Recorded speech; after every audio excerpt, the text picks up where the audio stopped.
Hello bookworms! Today we're going to be talking about my January wrap-up. I feel like I had a really good reading month in January. I read a total of 7 novels, 9 volumes of manga, and I read another half of a novel as well, but you'll hear about that in February. But I was really glad that I have actually been following my TBR plan. I've always historically very much been like a mood reader, and I try not to make TBRs because I just don't know like what I'm gonna be in the mood for. But I made a pretty big TBR with my like 25 books to read in 2025 list. I made like a couple of sub lists and I've managed to read a couple of things from there, so that was really good. I feel really like satisfied with the books that I've been reading. They're books that have been on my shelf for a while. They're books that I have like really wanted to read but just haven't for whatever reason. So I kind of feel like accomplished in the books that I've been choosing, if that makes sense, which is a really good feeling. So even though it's not like the highest number of books that I've ever read in a month, I feel really, really good about this reading month. It's a good way to kick off the year. So as always, I'm going to start with fantasy, then I'll talk about sci-fi reads, then I've got some nonfiction, some manga, and then I am also really excited to talk about the TV shows that I watched this month and the one series of anime. So kicking things off, I read Sword of Kaigen by M.L. Wang. I just adored this book. This book was so amazing. I loved it so much.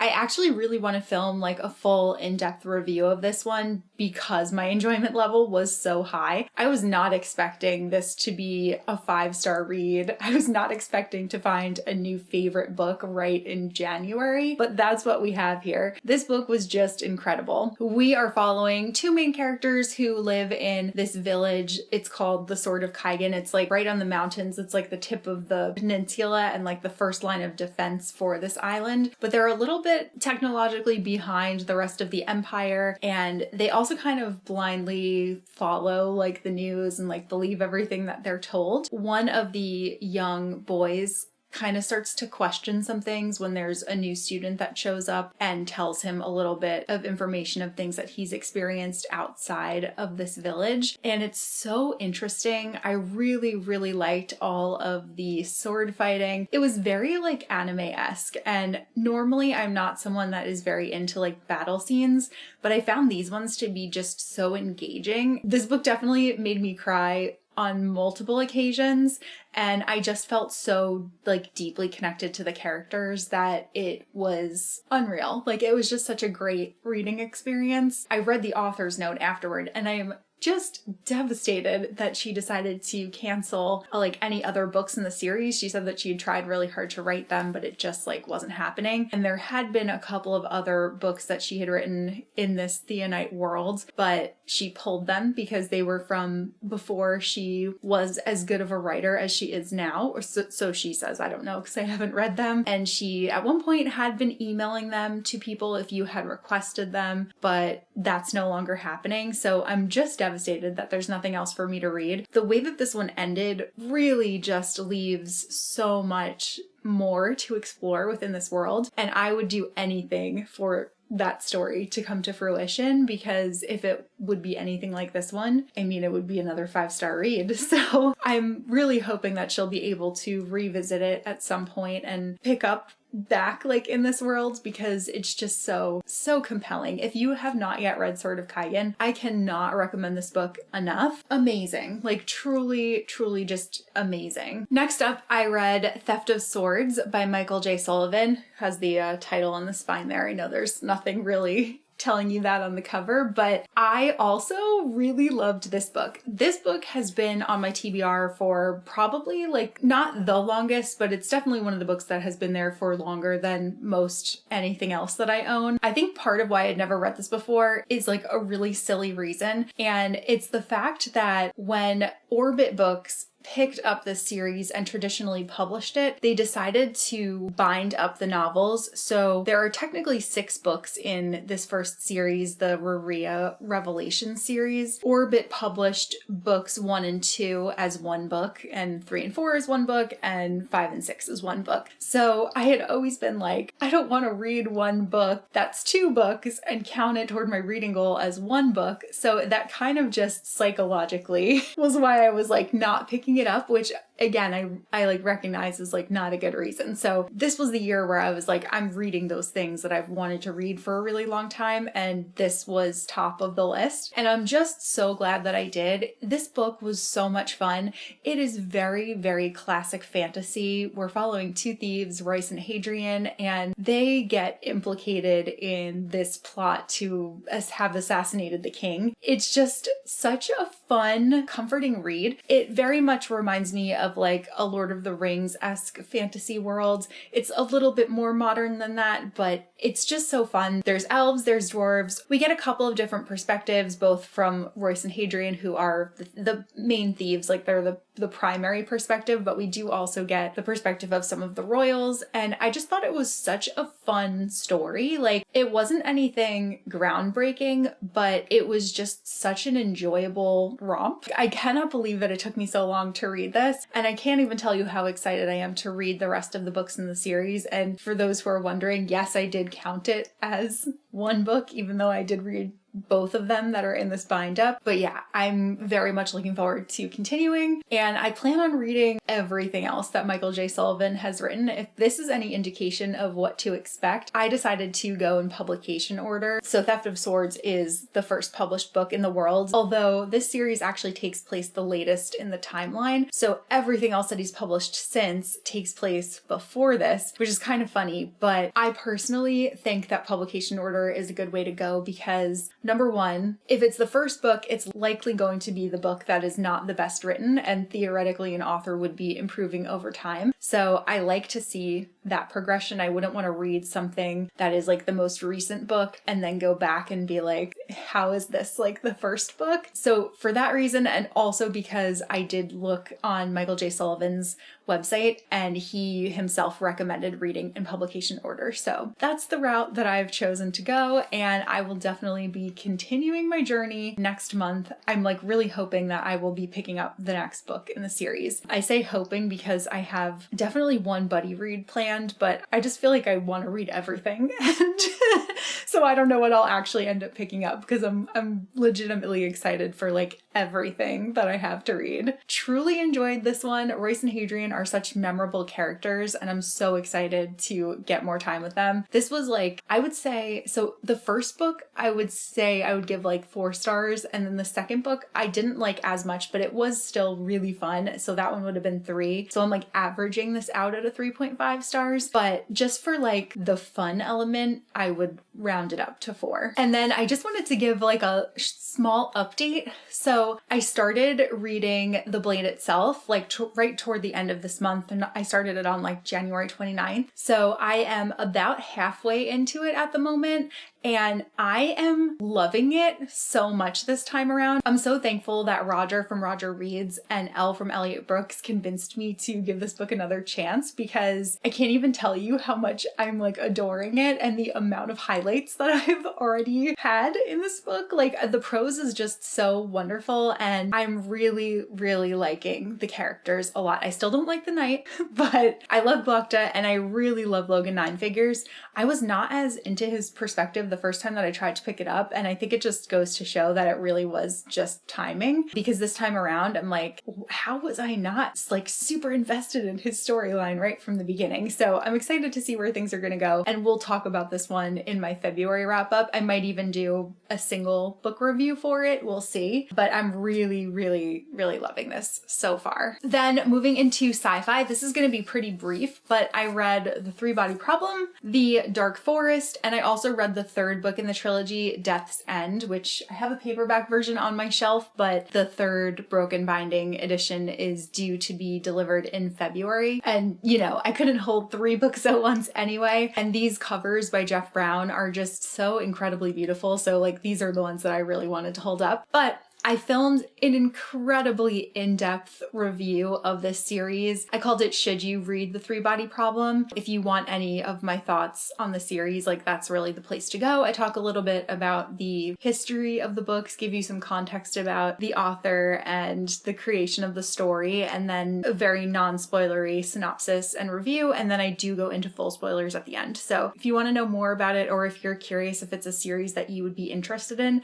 I would recommend going and watching that video. audio. I'll leave a link to it down below. But just to quickly overall say, I really, really enjoyed this series. I'm so glad that this is the series that I decided to kick off my year with, and the sci-fi that I decided to kick off my year with. The scientific concepts and the philosophical questions that are in all three of these books are so thought-provoking, and I just truly enjoyed this one from start to finish. I would say that the second book, The Dark Forest, is by far my favorite in the series, but overall, just really, it was a really great place to start for me. Then I read 2 nonfiction books. I listened to both of these on audio. The first one is MCU, The Reign of Marvel Studios. This is by Joanna Robinson, Dave Gonzalez, and Gavin Edwards. Honestly, this book took me like most of the month to listen to when I was putting it into my spreadsheet and inputting and seeing how long it took. It said that I was listening to this book for like 24 days. And the other book that I listened to was much quicker. But this one was really interesting. It delved into the history and the creation of Marvel Studios. It went through each film within the MCU. I don't know about you, but I've definitely been feeling Marvel fatigue. I have not made an effort to see any of the recent properties that they've been putting out. I just feel like we were kind of like inundated with all of these releases, and it just became almost like homework to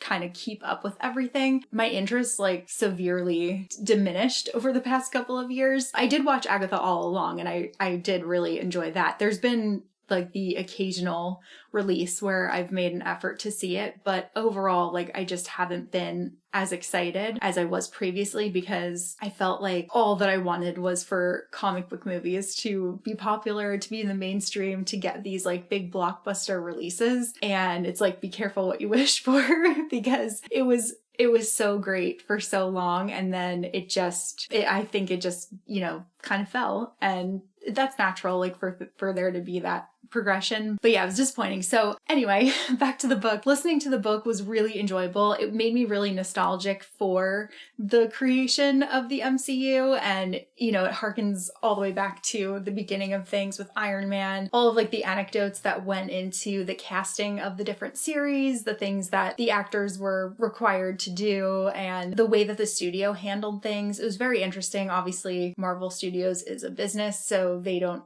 always make decisions that are aligned with like the values that you would want them to uphold, and like that their employees wanted them to uphold. Most notably for me, like in the book, was when they wanted them to cut like an LGBT element from the film in order for it to be released in China, and the VFX team took a stand and were like, no, we won't do that. The Marvel heads were like, okay, fine. And then they were like, all right, we'll just get a third party to do it so that we could release it in China. So like things like that. And like it gave me context on things that I just never even knew when it came to overseas releases. I had a really good time listening to this. Also notably, which I thought was fun, like they went into like the lack of female merchandise. They went into the lack of the Black Widow movie, and like what a battle it was to even get that created, because so much of what the MCU was putting out was dictated by a toy company, which had a really large stake in things and had a lot of influence over what was getting made. So just all of that behind the scenes stuff. If you liked Marvel movies, I think you would find this really interesting. I know I did. It was a really good listen. And then the other nonfiction book that I read, which was actually the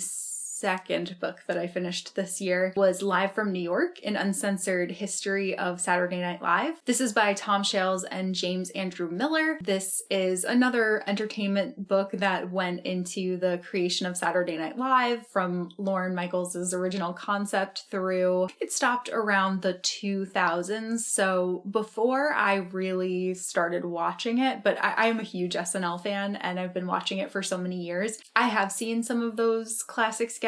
I do know some of those actors, obviously, that were on it. So it was interesting to hear, like, also just how differently the company was run and, like, the culture was back then versus how it is or how it was at the end of this book. It was just fun. It was just a fun listen. I felt like there were really interesting anecdotes, too, when it came to the cast and certain people that they had on as guests, and just the way that the network received the show, and the initial hurdle of Lorne trying to pitch it as like for like the crowd of people that like to go out and have fun and whatever, and the network was like, those people would be out on a Saturday night. Like, how do you think that the show is going to succeed? And now, like, flash forward, it's been 50 years and it's still going strong. I really enjoyed this one. Then moving on to manga, I read volumes 1 through 6 of Yona of the Dawn. I'm just gonna hold up one of them. They're all so cute, but I think I like this one best. So I watched the Yona of the Dawn anime like so many years ago, really enjoyed it. I just never got into the manga, but my friend Alexa was rereading it and trying to get current, and she also let me know that the creator had said that the series is going to be ending soon. So it felt like a good time to jump on board and to get like invested in it because it's going to be ending. Right now there's like 40 something volumes, so obviously have like a ways to go, although I did read 6 of them in January, so that's a pretty good dent to start with. The story is so much fun. We are following a young girl. She's the princess. She lives at this castle. Her dad is notoriously a king that is against violence, against weapons. He gets murdered by someone that she is close to, and then her and her bodyguard flee the palace, and she goes out in search of these 4 dragons in order to like ask for their help to go back to the palace and kind of take over. And it's just so good. Where I am in the story, she's still seeking out the dragons, and what I've read so far has not surpassed anything that has happened in the anime.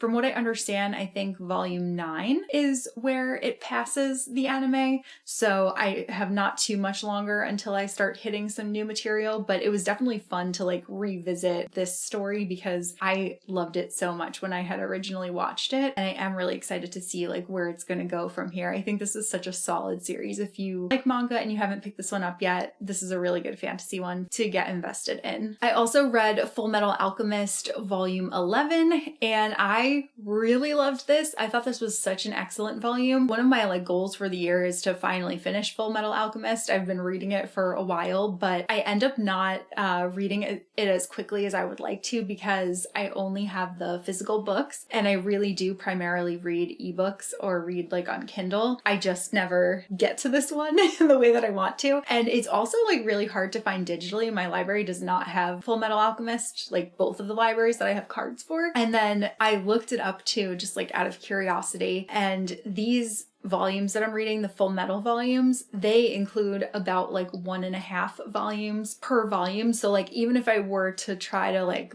buy it digitally, I don't even know like what to pick up for where I am in the story. I couldn't find anything online. Couldn't even find like a Reddit thread that says like these are the volumes that are in each of these. So I'm stuck to just reading these physically, and that's why it is slow going. But I really enjoyed this one. This story follows 2 brothers who are alchemists, and there is this whole plot going on in the country that they live in. It's so good. It's such a compelling story. It's really heartfelt. It's so funny. Like, this manga makes me laugh out loud so much. And once I finally finish, I am going to watch the anime. I'm really hoping that I will read more than 1 volume of this in February. We'll see how it goes. But yeah, I'm really glad that I got to pick this up again. I also read One Piece volume 10. So this is, I think it's still part of the East Blue story arc. This one was not my favorite that I've read so far. I feel like I have such a finicky relationship with One Piece because any of the volumes that are character focused, I love those. I really love Luffy. I love all the characters that we've been introduced to so far. I think they all have really like interesting backstories. I really like the emotion behind all of them.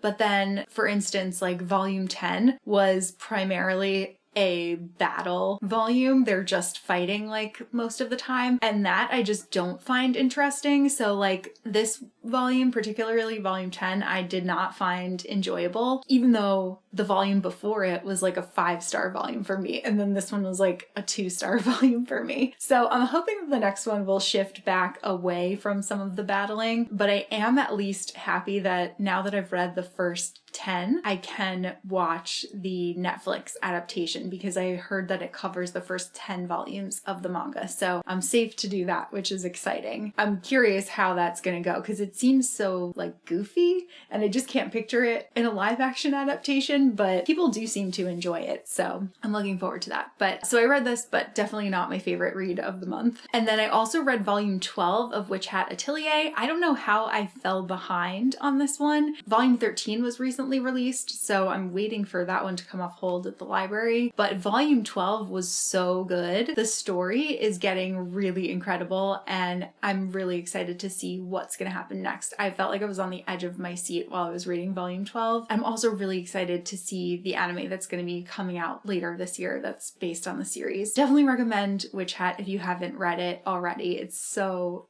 good. Okay, and then moving on to TV shows. So I feel like I've been watching the best TV ever. I don't know how I'm going to find anything to top this. So the first thing that I want to talk about is Silo.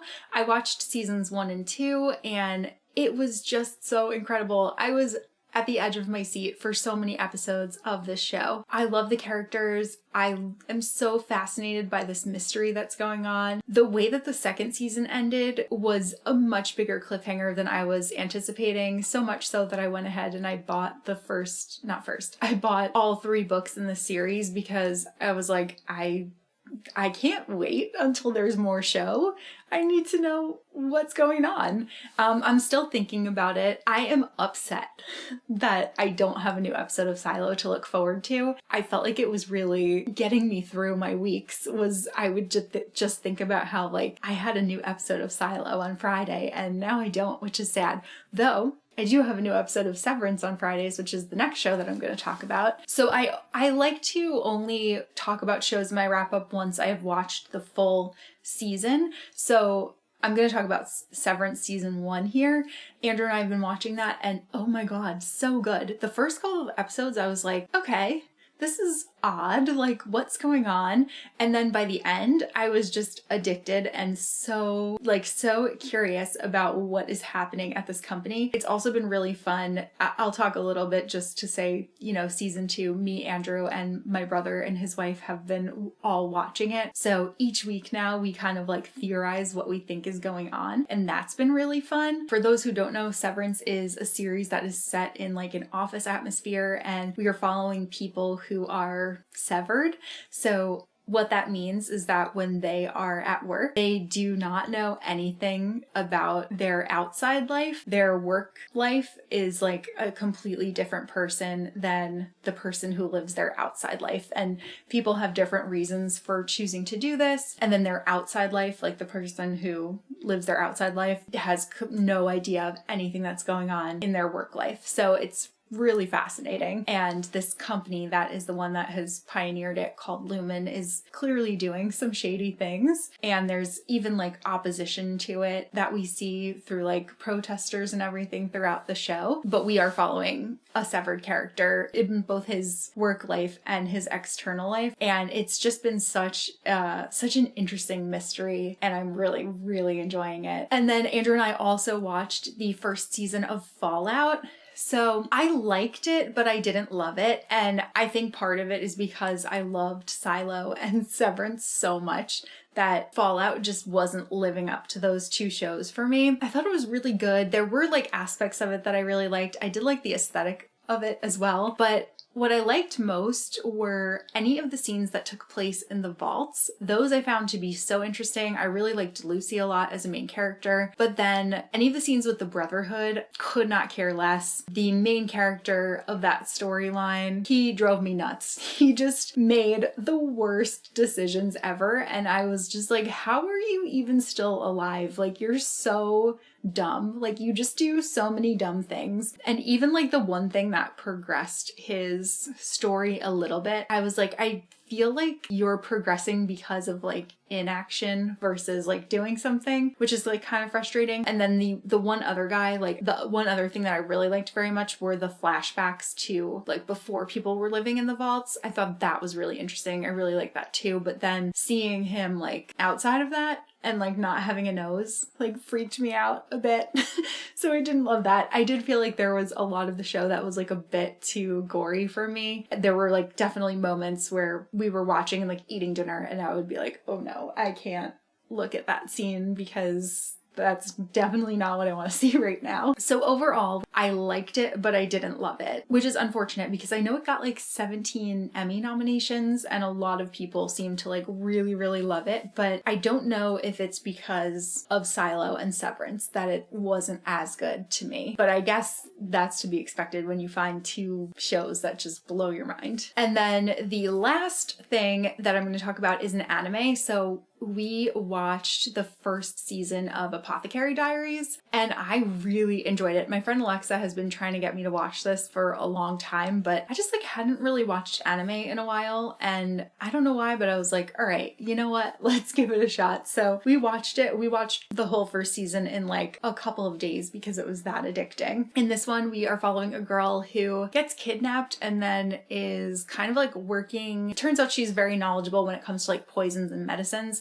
And there ends up being like an incident where somebody is very sick and someone's like not doing well and she figures out what it is that is like causing that. So then she gets involved in more of like the higher up hierarchy of the palace, and anytime that there is some kind of mystery or anything, like she is the one that they go to bounce ideas off of, and it's really fun, like just a really fun story. I really enjoyed it, like from start to finish. Season 2 is currently airing and we have started watching that too, and I think we actually have like 2 episodes to catch up on, so I'm looking forward to doing that. I'm upset that we can't like binge it the way that we did the first series, but yeah, it was really enjoyable and I'm hoping to watch more anime this year than I have in the past couple of years because I just kind of actually, you know, part of it was that the TV that we had in our bedroom was like my old TV that I had like in college. It was like kind of small and I felt like couldn't like see the subtitles as well, and we are people that like subtitles. We don't do the dubs, we like the subs. So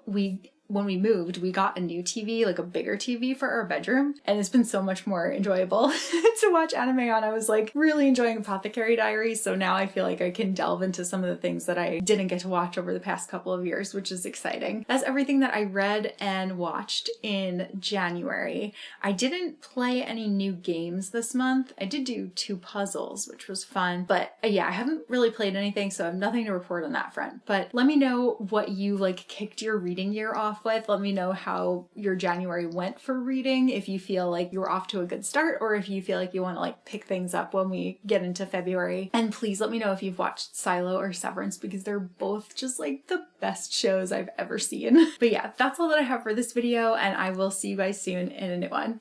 Bye!